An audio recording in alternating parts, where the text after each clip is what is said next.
ఇదొక పాకిస్తాన్‌కు భారీ ఎదురుదెబ్బ అని చెప్పొచ్చు. ఇదే అంశంపై ప్రస్తుతం మనకు డీటెయిల్స్ అందించేందుకు మా ప్రతినిధి కిరణ్ మనకు అందుబాటులో ఉన్నారు. కిరణ్, పాకిస్తాన్‌కు ఒక చావు దెబ్బ అని చెప్పొచ్చు. ఈ సిట్యుయేషన్‌ని మనం ఎలా చూడాలి? అప్డేట్స్ ఏంటి?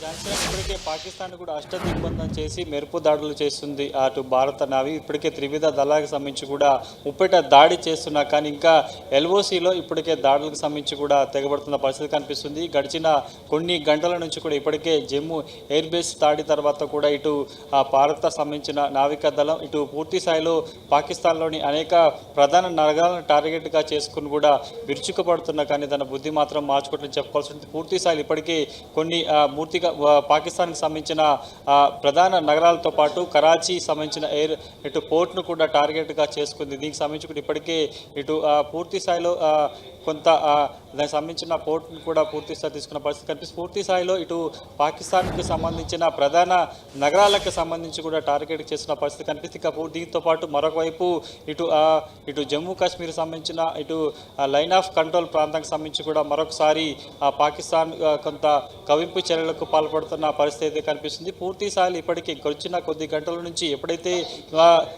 రాత్రి 8 గంటల ప్రాంతాల్లో జమ్మూ కాశ్మీర్ ఎయిర్ బేస్కి సంబంధించిన దాడికి డ్రోన్లతో మిసైల్ దాడి తెగబడింది. దాన్ని సమర్థవంతంగా ఎదుర్కొంటేనే కూడా పాకిస్తాన్కి సంబంధించి కూడా ప్రధాన నగరాలను ముఖ్యంగా పిఓకేతో పాటు ఇటు పాకిస్తాన్లోని ప్రధాన నగరాలకు సంబంధించి కూడా లాహోర్తో పాటు చాలా నగరాలకు సంబంధించి కూడా టార్గెట్గా చేసుకొని ఇప్పుడు మిసైల్ దాడికి పాల్పడ్డ పరిస్థితి కనిపిస్తుంది. ఇప్పటికే ఇటు ముఖ్యంగా ఇస్లామాబాద్కి సంబంధించి కూడా ఆ దేశ ప్రధానికి సంబంధించిన నివాసానికి కొన్ని కిలోమీటర్లతో కూడా ఇటు డ్రోన్లతో ఇటు భారత వాయుసేన మిర్చిపడిన పరిస్థితి కనిపిస్తుంది. ఇప్పటికే ఆయన ఒక షెల్టర్ జోన్కి వెళ్ళినట్టుగా తెలుస్తుంది. పూర్తి స్థాయిలో కూడా ప్రధాన నగరాలు టార్గెట్ చేసుకుని కొన్ని గంటలుగా ముప్పెట దాడి చేస్తుంది. ఇటు ఇండియన్ ఆర్మీ అటు త్రివిధ దళాలకు సంబంధించి కూడా చేస్తున్న పరిస్థితి కనిపిస్తుంది. కానీ ఇప్పటికైతే పూర్తి స్థాయిలో కొన్ని గంటల నుంచి కూడా ఇటు పాకిస్తాన్ మీద ముప్పెట దాడి చేస్తుంది ఇటు భారత వాయుసేన. కొద్దిసేపటికి పాకిస్తాన్కి సంబంధించి కూడా పాకిస్తాన్ రాజధాని ఇస్లామాబాద్తో పాటు ముఖ్యంగా పాకిస్తాన్కి గుండెకాయ అయిన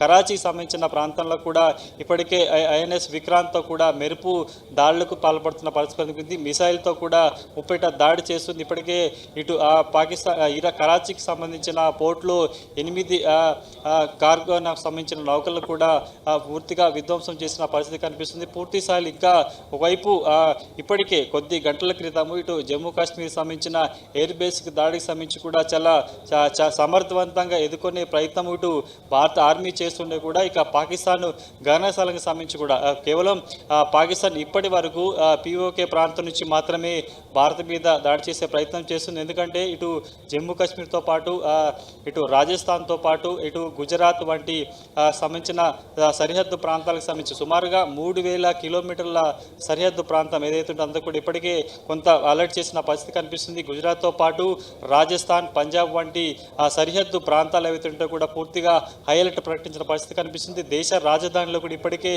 పౌరులు ఎవరు బయటకు రావద్దంటూ కూడా పూర్తిగా అలర్ట్ ప్రకటించిన పరిస్థితి కనిపిస్తుంది. కాబట్టి ఏ తరుణంలో మరొకసారి ఇప్పటికే సమర్థవంతంగా పాకిస్తాన్ మిసైల్ దాడులకు సంబంధించి డ్రోన్ దాడులను కూడా చాలా సమర్థవంతంగా తిప్పికొట్టే ప్రయత్నం ఒకవైపు చేస్తుంటే కూడా మరొకసారి పూర్తి స్థాయిలో ఎక్కడైనా ఈ పాకిస్తాన్ కూడా మిసైల్ దాడులకు పాల్పడే అవకాశం నేపథ్యంలో ముఖ్యంగా 3000 కిలోమీటర్ల సంబంధించిన సరిహద్దు ప్రాంతం కేవలం పిఓకే మాత్రమే కాకుండా ఎల్ఓసి సంబంధించిన లైన్ ఆఫ్ కంట్రోల్ సంబంధించిన ఏరియాలో కూడా ప్రస్తుతానికైతే పూర్తిగా గస్తీ కాస్తున్న పరిస్థితి కనిపిస్తుంది. ఇప్పటికే ఎందుకంటే గడిచిన కొద్ది గంటల నుంచి కూడా పూర్తి స్థాయిలో ఒకవైపు దాడులు కొనసాగుతున్న నేపథ్యంలో కూడా ఇప్పటికే పాకిస్తాన్కి సంబంధించిన చాలా ప్రధాన నగరాన్ని టార్గెట్గా చేసుకుంది, ముప్పెట దాడి చేస్తుంది. అటు డ్రోన్లతో పాటు పూర్తి స్థాయిలో కూడా దాడులకు పాల్పడుతున్న పరిస్థితి కనిపిస్తున్న నేపథ్యంలో మరోవైపు ఎల్ఓకేలో కూడా ప్రస్తుతానికైతే కొంత అక్కడ పాకిస్తాన్ రేంజర్లు కూడా దాడికి పాల్పడే అవకాశం ఉంది. కాబట్టి పూర్తి స్థాయిలో ముప్పెట దాడి చేస్తుంది. ఒక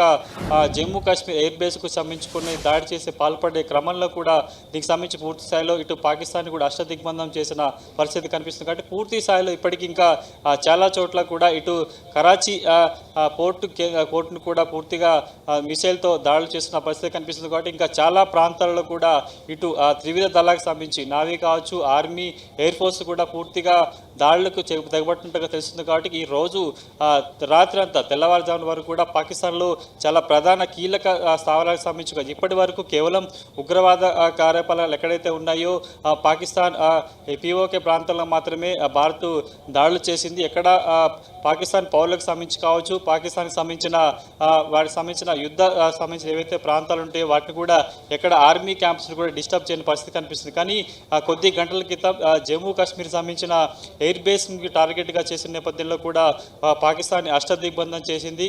కొన్ని గంటల నుంచి కూడా కీలక ప్రధాన నగరాలను కూడా టార్గెట్గా చేసుకుని కూడా ప్రస్తుతానికైతే ఇటు భారత త్రివిధ దళాలు కూడా ఇటు వైమానిక దాడులతో పాటు డ్రోన్లతో విరిచిపడిన పరిస్థితి కనిపిస్తుంది. కాబట్టి పూర్తి స్థాయిలో కొంత ఒకవైపు పాకిస్తాన్ సంబంధించిన చర్యలను కూడా చాలా సమర్థవంతంగా తిప్పికొట్టే ప్రయత్నం ఇటు భారత ఆర్మీ చేస్తూనే కూడా పూర్తి స్థాయిలో ఇటు పాకిస్తాన్ సరిహద్దు ప్రాంతాలకు సంబంధించిన రాష్ట్రాలు కావచ్చు, ప్రధాన పట్టణాలకు సంబంధించి కూడా వాటి ప్రశ్నకైతే అక్కడ ప్రజలను అలర్ట్ చేస్తుంది.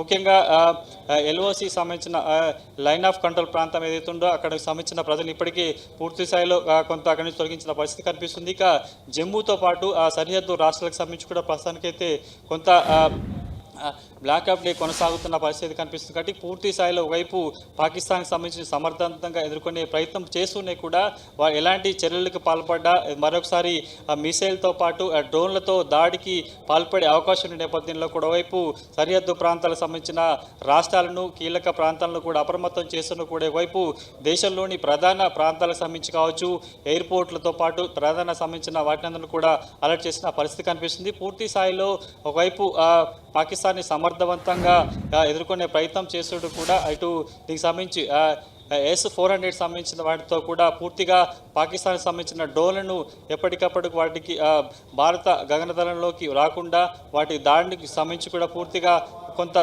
కట్టడి చేసే ప్రయత్నం చేస్తుంది. కాబట్టి పూర్తి స్థాయిలో ప్రస్తుత వైపు ముప్పేట దాడి కొనసాగుతున్నట్టుగా మనం చెప్పుకోవాల్సి ఉంటుంది ఝాన్సీ రాణి.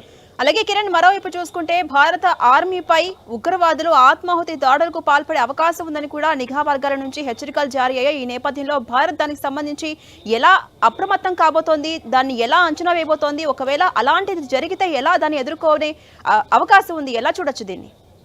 ఒకవైపు ఇప్పటికే పాకిస్తాన్కి సంబంధించిన దుర్చర్యలను చాలా సమర్థవంతంగా ఎదుర్కొంటుంది ఇటు ఇండియన్ ఆర్మీ త్రివిధ దళాలకు సంబంధించి కూడా ఇప్పటికే. ఎందుకంటే జమ్మూ కాశ్మీర్ సంబంధించిన ఎయిర్ బేస్ మీద దాడి తనంతరం కూడా ఇటు మన దేశం తన ప్రతాపాన్ని చూపినట్టుగా మనం చెప్పాల్సి ఉంటుంది. పూర్తి స్థాయిలో పాకిస్తాన్లోని ప్రధాన నగరాలతో పాటు కూడా ఇప్పటికే టార్గెట్గా చేసుకుంది. ఇప్పుడు ఎందుకంటే పూర్తి స్థాయిలో పాకిస్తాన్ సంబంధించిన ఆ డ్రోన్ల వ్యవస్థకు సంబంధించి కూడా మనం చాలా వాటికి సంబంధించిన ఆపరేట్ చేసే ప్రాంతాల్లో కూడా ఇప్పటికే కొంత విధ్వంసం చేసిన పరిస్థితి కనిపిస్తుంది. కాబట్టి ఇంకా పాకిస్తాన్కి గత్యంతరలేని పరిస్థితులు ఉంటాయి. ఎందుకంటే పూర్తి స్థాయిలో ఇప్పటికే పాకిస్తాన్ అంతర్యుద్ధంతో బలూచిస్తాన్ ఆర్మీ లిబనీస్ ఆర్మీతో కూడా కొంత ఇబ్బంది పడుతుంది. గడిచిన కొద్ది రోజులుగా పాకిస్తాన్లోని ప్రధాన నగరాలను టార్గెట్గా చేసుకొని వాళ్ళు కైవసం చేసుకునే ప్లాన్ చేస్తున్న నేపథ్యంలో ఇక పాకిస్తాన్కి గత్తరలేని పరిస్థితి కనిపిస్తుంది. ఎందుకంటే భారతదేశంలో వివిధ ప్రాంతాలు ఇప్పటికే పాకిస్తాన్కి సంబంధించిన అనుబంధ సంస్థలు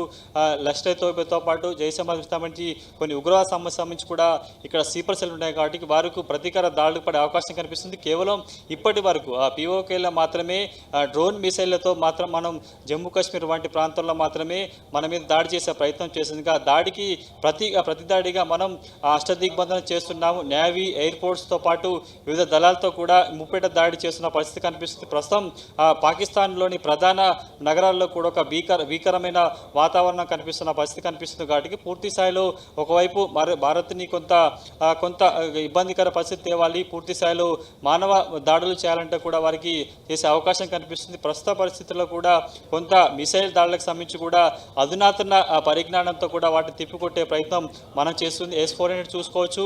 గడిచిన కొద్ది రోజులుగా కొద్ది గంటల క్రితము జమ్మూ కాశ్మీర్ ఎయిర్ బేస్గా సాగిన ఏదైతే డ్రోన్ల క్షిపణుల దాడి ఉంటుందో దాన్ని చాలా సమర్థవంతంగా ఎదుర్కొన్నాం. ఇక్కడ ఒక ప్రాణానికి నష్టం కాకుండా కూడా ప్రయత్నం చేసింది. కాబట్టి ఇక పాకిస్తాన్కి కేవలం మిసైల్ దాడితో సంబంధించి మనం చేయలేపాటి ఆత్మాహుతి దాడులు చేయాల్సి ఉంటుంది.